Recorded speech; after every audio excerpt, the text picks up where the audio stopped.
सानाम को जोहार गे तेहन आदिम खेरवा न्यूज पास्टा खन सपड़ावाकान बीएस स्टूडियो रे मित गालोच जहां गालोच रे अब जात्रा बाड़ही गंके तकिन के सेटर कना देलाबन उनकिना उपरुम सावते तेहया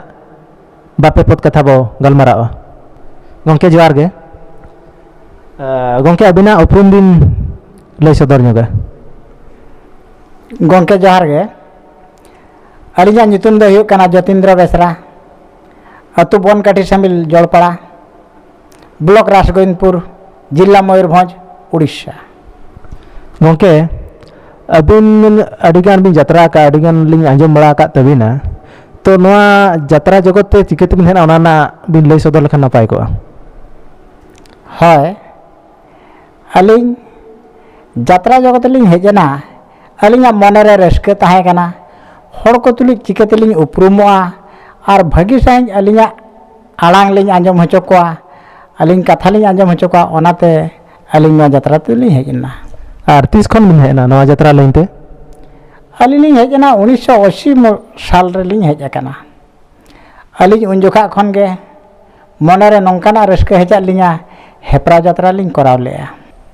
गंके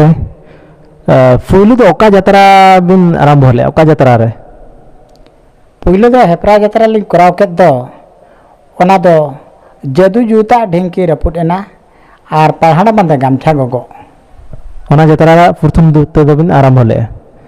तो इने फरे आर चेत चेत को जात्रा नंकाना जात्रा रे मिसना जहां की फरे बिन को बड़ाई के बिना हय निये टाइम ते दो प्रोफेशनल पार्टी दिलिंग चलावलना ओंडे पहले दिलिंग चलायना कोलकाता राजधानी ओपेरा लखन मुर्मू इने तायम न्यू जारपा इने तायम हिरेसागर ओपेरा आदो अलिंगा उपरुम दो राजधानी ओपेरा रेगे हुई लेना ओना बुई दो उन जोखा ताहे कना हेंदा दादा आमदम नंकाना आदो ओना कॉमेडी डायलॉग नंकाना मिटांग घुसा डायलॉग ताहे कना ओना घुसा डायलॉग लिंग ले लेते अलिंगा उपरुम दो हुई कना हय और ओना जहां डायलॉग बिन मराव लेया और बिन लय लेया ओना दो चे डायलॉग ताहे कान तबिना ओना डायलॉग दो ताहे कना शेक शेक शेक कंपनी आदो बारे हड़ किन ताहे कना मिटांग कुड़ी और मिटांग कोड़ा उनकिना ᱧᱩᱛᱩᱢ दो ताहे कना लतो और फोतो आदो डायलॉग रे उनका ताहे कना लतो और फोतो आलो बिन थोरो थपोआ और बांखानी शेक शेक बिना उनका कथा ताहे कना अच्छा अड़ी माने जतो के को कुसी का गया नो डायलॉग तक अबिना उपरुम हुई कना और अबिना उपरुम दो ले लिखान दो ओरिजिनल ᱧᱩᱛᱩᱢ दो बाको बड़ाय तबिना किंतु सेक सेक ले लिखान दो जतो के उरुम बिना तो अबिन जहां जात्रा लेन तबिन हेज अकान ताबना तो एट्रा का रूल को ताहे कान ताबना ओना भीतर खन चेदा अबिन कॉमेडी लेन तबिन हेजना पहले दो अलिंग जखन जात्रा पटिले बनाव के आदो आयमा कोड़ा कुड़ी गे आदो नो कॉमेडी रोल दो बांग को गान लेत तहन कना बांग को कुशियत कान तहन आदो लिंग मेता को कान तहन ओना को दो अलिंग करावा अलिंग आदो इच्छा तहन कना जतो रकम रोल गिरिंग कराव दड़िया ओना खातिर ते रस्कते नोआ कॉमेडी आड़ांग आ रोड ओनकाना एम लेखान होड़ा मने रे रस्क हजुआ मिन नडक बिछोगा कान जीवी हो सतिंग रुवाड़ोआ ओना आस काते ओना उइहेर काते अलिंग दो कॉमेडी लिंग कराव लेया हय और कॉमेडी लाइन रना हो अबिना एक्सपीरियंस ताहे कना पाले ओना खातिर पाले ओना लाइन गे गहर के बिनाय तो अब नोआ जात्रा लाइन ते जेते बेले बिन सेनेन ताबना तो नोआ जात्रा रना किछि अनुभूति और बांग नोआ जात्रा खन चेत बिन ᱧᱟᱢ आका ओना किछि बिन लय सदर ᱧᱚᱜᱟ हय जात्रा रे अड़ी लेकान जिनिस गिली ᱧᱟᱢ केआ जिनिस ओनकाना दो बांगा बहो रे मने रे बुद्धि और मिटन साहस मोचा रड़ायना आ ओना खातिर ते जतो जायगा रे रोड दाड़िया लेकान आस काते उइहेर काते जात्रा दोलिंग मेसा लेना और जात्रा जहां को मेसा उनको दो मोचा रड़ा तकवा जतो कथा जतो जायगा रे को रोड दाड़िया हय गंके और नोंका को लय बड़ा गया हर को लिया आंजम कोआ जे को लय जात्रा रे जहां को सना जात्रा तो खराब गया मेते तो ओना जाते बिन चल दिले जात्रा दो खराब मेने बन एखान खराब जिनिस दो बांग काना जात्रा दो नोंकान जिनिस काना आले दोले उयहेरा जात्रा दो मिटांग अर्शी काना आबो नोआ मानमी समाज रे आबो नोआ खेरवाड़ समाज रे जहाना जहाँ चिके घटन हुयु और अघटन हुयु ओनकाना जिनिस के जात्रा लेका काते आबो दोबन उदुग सदरा को काना होय आर नोआ जात्रा रे जहाँ जात्रा को देखाय आर बांग माबो सदरेया ओना खन चे सिकनेत जिनिस ओनकाना ᱧᱟᱢᱚᱜ ᱠᱟᱱᱟ से बांगे सिकनेत जिनिस ᱧᱟᱢᱚᱜ ᱠᱟᱱᱟ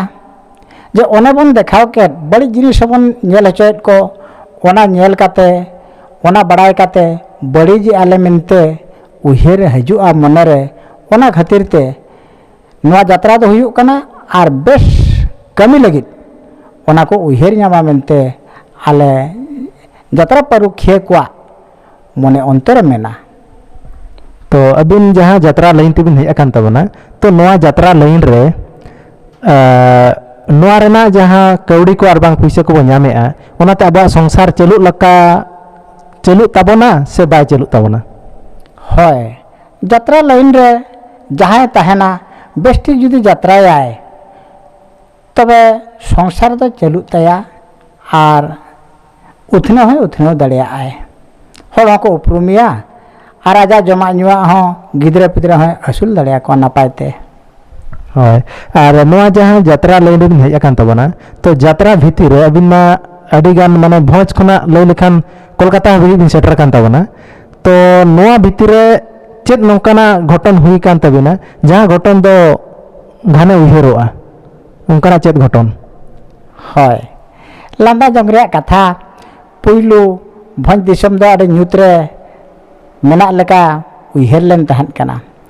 आदो आले को जखन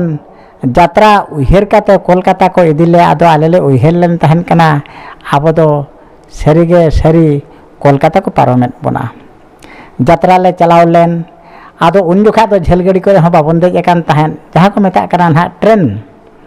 आदो आले पुइलू ट्रेन रे उन झेल ले चलाव लेना कोलकाता ले चलाव लेना कोलकाता दो लय लेखान हावड़ा रे आंगो काते ओंडे खन बस रे देज काते सियालदा स्टेशन ले चलाव लेना आदो ओंडे दो दमे भीड़ ओनागे लांदा जंग रे कथा नोतेना अरिचली लेका काते आचार व्यवहार लेका काते आदो तापाकिज रे नोते मा जहाँ बन बजाव ᱧᱚᱜ लेखान बिस्टुंग बन लैया ओना दो हां दिकु आलांग आदो ओनागे मने रे ताहें कानते आदो जहाँ को सला ले तकिजो कान खान आदो आले दो बिस्टुंग मेनते गेले मेनजों कान ताहेन काना आर जखन बस रे आंगो काते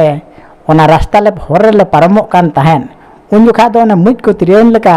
हाना तीन हाते सपाप काते ले चला कान ताहेन दो आदो उन जुखा दो ओना काटी गुयुं गाड़ी टैक्सी गाड़ी को दो अडी गान तिंगु जावरा को दो कान ताहेन काना आदो उनका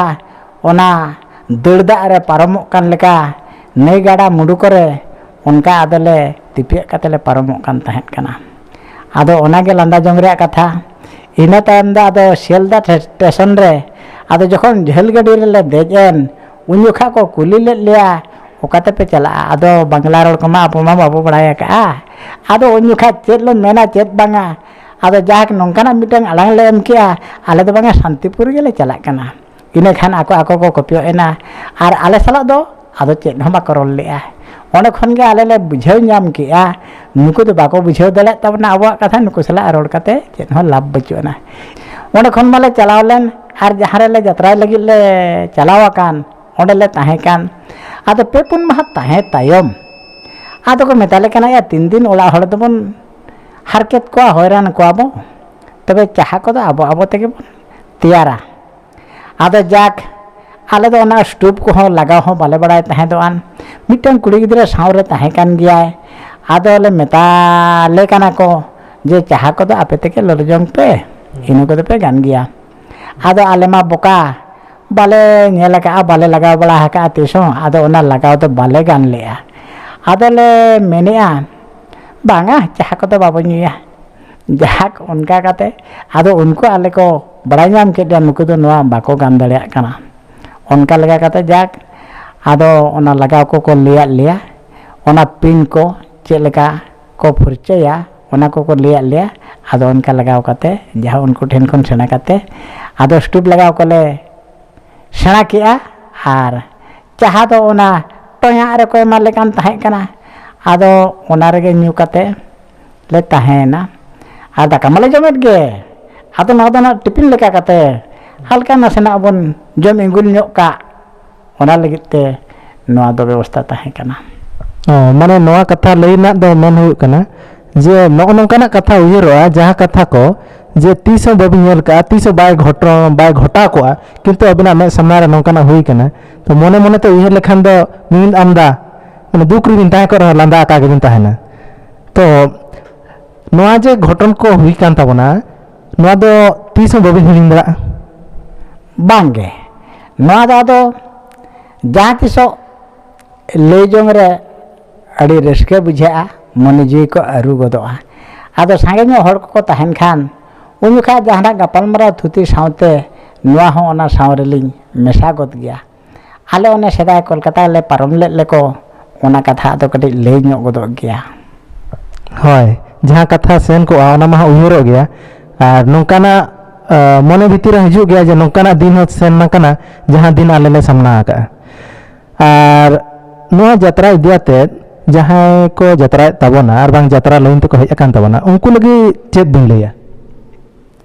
उनको लगी जहाँ यात्रा लाइन तक हेज अकाना उनको तो निनंग कथा यात्रा लाइन रे को तहन मा ओना दो मिटंग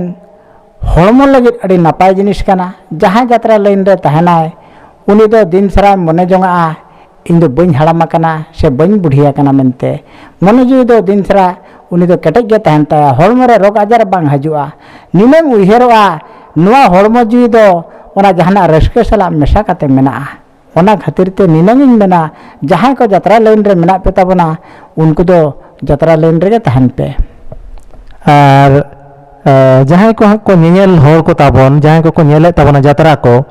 उनको को नोआ यात्रा इदियाते किछि सिखनेत को नाम दाड़ेया से बाको नाम दाड़ा ताबना नोआ यात्रा माध्यम ते सिखनेत बो एम दाड़ेया को से बाबो एम दाड़ेया को होय यात्रा माध्यम ते सिखनेत बो एम दाड़ेया को चेदा बांगा आडिगान आको को एमा को कना अब हम एम दाड़ेया को ओनकना सिखनेत लेकाना कथा बोई ओलकाते उनको ओना यात्रा को आर उदु आको हुआ इने खान गे उनको को सिखनेतोआ होय जहां यात्रा को बो नेलेआ यात्रा कोना बड़ी जिनिस तो बांग हतावाते बेस जिनिस बो अपनार लेखान दो पहले घारंज हो बेसो ताबना साथे अबो यात्रा नेल हो बाय खराबो ताबना तो तेहन नोआ आदिम खरा निज पास्टा खन सपड़ाव लेन बीएस स्टूडियो रे जहां गाले ताबन यात्रा बाड़ही गंके तकिन हा जहां कॉमेडियन गंके तकिन के सेटल लेन ताबना जहां बो उरुम किना लई लेखान सेक सेक जहां हेंदा दादा आमदम नोंकाना जहां यात्रा किन अभिनय ले आर बांग किन लई ले ओनाते सनाम को बो उपुरु उरुम किना उनकिन गंके तकिन हो अडी दामान ऑक्तो एमाते नोआ ठावर किन सेटल ना मा तबे निना मेनाते तहया गाले दो नोंडे गिलिन तुकुम सनाम को गे जोहार।